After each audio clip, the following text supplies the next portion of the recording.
The River Between Us by Liz Fenwick, published by HQ Stories, and this is a kind of sweeping family saga that is set in the early 20th century and now in the present, in the 21st century, 2019, along the River Tamar. And the Tamar is a river that marks the boundary for quite a long way of its course between Cornwall and Devon. The novel opens in the present when Theo, who is actually a woman, is heading in her car towards her newly purchased cottage, which she hasn't actually seen. It's called Boatman's, and she will arrive there. She'll have to live in this place, with virtually no electricity, running water or whatever, and she's going to use it as a project to do up. She is recently divorced from Piers, who was her wealthy husband. They had a son together, but he's, gone off and had various affairs, and so she's had enough.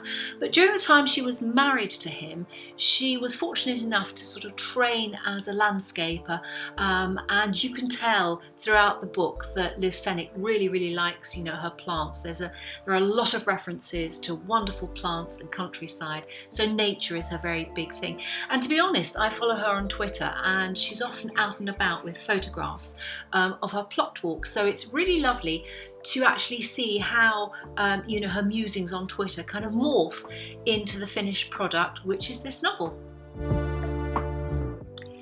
Lady Alice is in the early 1900s.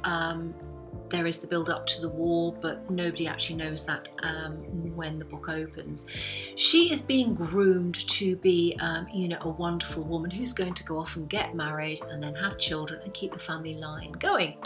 She will have none of it. That's not her bag. In fact, she really supports the suffragettes. And at her coming out party with, debutantes, she confronts the king and queen and expresses, how appalled she is by the situation in which the suffragettes are being kept.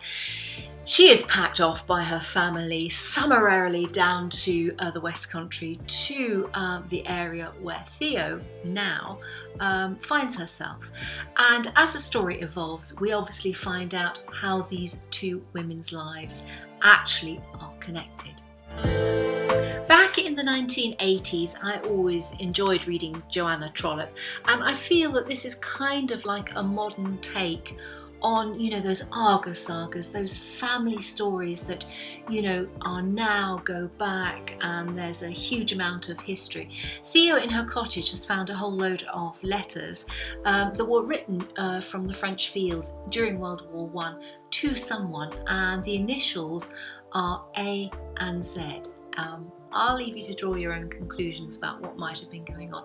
But it's a beautifully penned story that, has nice circular patterns to it, and it all comes together at the end. It's quite a long book, but it's packed full of detail, of nature.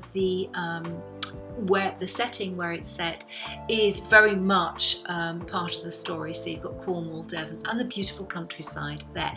So I think if you are looking for something quite immersive, then Liz Fenwick's book is certainly one to pick up. Enjoy.